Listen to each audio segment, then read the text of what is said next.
यह कहानी सदियों पुरानी है। अरवाद नाम का एक प्राचीन शहर हुआ करता था, जहां अदम नाम का एक व्यापारी रहता था। अदम कपड़ों का कारोबार करता था और अपनी ईमानदारी और समझदारी के लिए पूरे शहर में मशहूर था। उसका स्वभाव शांत और विचारशील था, लेकिन उसमें मुश्किल हालात का सामना करने की अद्भुत क्षमता भी थी। अदम हमेशा जरूरतमंदों की मदद करता था, लेकिन उसके हालात दिन ब दिन बिगड़ते जा रहे थे।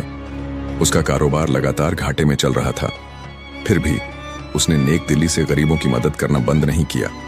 लोग उसकी तारीफ करते थे, लेकिन कुछ उसे बेवकूफ समझते थे।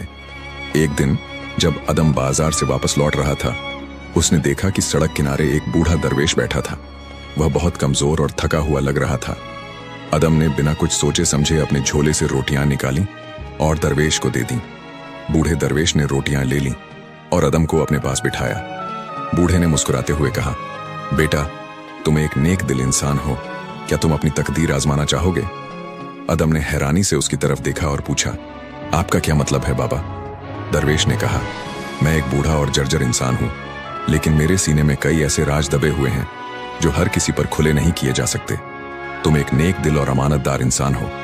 यह कहकर उसने अपने पास से एक पुराना और बासी कागज का टुकड़ा निकाला और कहा, यह एक रहस्यमय खजाने का नक्शा है, लेकिन इसे हासिल करना आसान नहीं होगा। तुम्हें 3 कठिन आजमाइशों से गुजरना होगा। अगर तुम इनमें कामयाब होते हो तो यह खजाना तुम्हारा होगा, लेकिन अगर तुम नाकाम हुए तो तुम्हारा माल तो जाया होगा ही। शायद तुम उस रास्ते से दोबारा यहां कभी न लौट सको। अदम दरवेश की बातें सुनकर कुछ देर खामोश रहा। थोड़ी देर बाद उसने दरवेश से वह नक्शा मांगा। अदम ने नक्शे को देखा। यह एक घने और डरावने जंगल के बीच किसी स्थान की ओर इशारा कर रहा था। वह कुछ देर सोचता रहा, फिर उसने हिम्मत जुटाई और बोला, मैं इसे आजमाना चाहता हूं बाबा। दरवेश ने सिर हिलाया और कहा, याद रखना, तुम्हारी सबसे बड़ी आजमाइश तुम्हारा अखलाक होगा। अगर तुम लालच, झूठ और स्वार्थ से बच पाए तो खजाना तुम्हारा होगा। दरवेश नक्शा देकर अदम को विदा किया। अदम अपने घर की ओर चल पड़ा। पूरी रात वह उस नक्शे के बारे में सोचता रहा। उसके दिल में यह ख्याल आ रहा था कि क्या उसके अंदर किसी तरह का लालच तो नहीं है। अदम इस बात से अच्छी तरह वाकिफ था कि धन दौलत की लालच इंसान को बर्बादी की ओर ले जाती है। इंसान की लालच का पेट सिवाय उसकी कब्र की मिट्टी के अलावा और कोई नहीं भर सकता। अगली सुबह अदम नक्शे के मुताबिक जंगल की ओर रवाना हुआ। रास्ता बहुत तंग और अंधेरी गलियों से होकर एक घने जंगल में जा पहुंचा। जंगल बहुत ही डरावना, मुश्किल और खतरनाक था। घने जंगल के बीच से गुजरते हुए उसे जानवरों की आवाजें सुनाई दी, लेकिन उसने हिम्मत नहीं हारी। कई बार वह रास्ता भटकने के करीब था, लेकिन अपनी समझदारी और नक्शे की मदद से सही रास्ते पर कायम रहा। चलते चलते उसकी मुलाकात एक बूढ़े आदमी से हुई जो उसी जंगल के रास्ते पर जा रहा था। उस बूढ़े ने कहा, तुम कहां जा रहे हो? यह रास्ता आगे बहुत खतरनाक है। बूढ़े ने अदम को लालच देने की कोशिश की और कहा, तुम्हें यह सफर तय करने की क्या जरूरत है? मेरे साथ आओ, हम दोनों मिलकर कारोबार करें और धनवान बन जाएं। अदम को बूढ़े की यह पेशकश पसंद आई, लेकिन तभी उसने सोचा, मैं अपने मकसद से भटक नहीं सकता। असली खजाना सिर्फ मेहनत और सब्र से मिलता है। वह उस बूढ़े को छोड़कर आगे बढ़ गया। कुछ घंटे चलने के बाद उसे एक सुनहरी रोशनी नजर आई। जब वह करीब पहुंचा तो देखा कि एक बड़ा चमचमाता संदूक उसके सामने रखा हुआ था। संदूक के पास एक पत्थर की तख्ती रखी थी, जिस पर लिखा था, अगर तुम इस संदूक को खोलोगे तो तुम्हें फौरन बेशुमार दौलत मिल जाएगी, लेकिन तुम्हारी अकल हमेशा के लिए चली जाएगी। अदम सोच में पड़ गया। यह बहुत लुभावना मौका था, लेकिन उसने दरवेश की बात याद की। वह जानता था कि अगर उसने इस संदूक को खोला तो वह असली खजाने तक नहीं पहुंच पाएगा।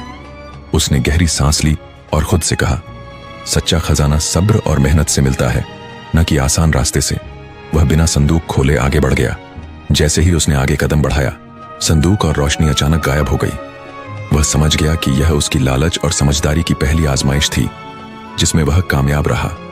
आगे बढ़ते हुए अदम को एक गुफा दिखाई दी। जैसे ही वह अंदर गया, वहां उसे एक बूढ़ा आदमी मिला जो लकड़ी के तख्ते पर बैठा था। उसकी आंखों में गहरी समझदारी थी। उसने अदम से पूछा, अगर तुम सच्चे व्यापारी हो तो बताओ, क्या तुमने कभी झूठ बोला है? अदम झिझक गया। उसने कई बार अपने कारोबार में सच्चाई अपनाने की कोशिश की थी, लेकिन कुछ मौकों पर उसने अपने फायदे के लिए छोटे मोटे झूठ भी बोले थे।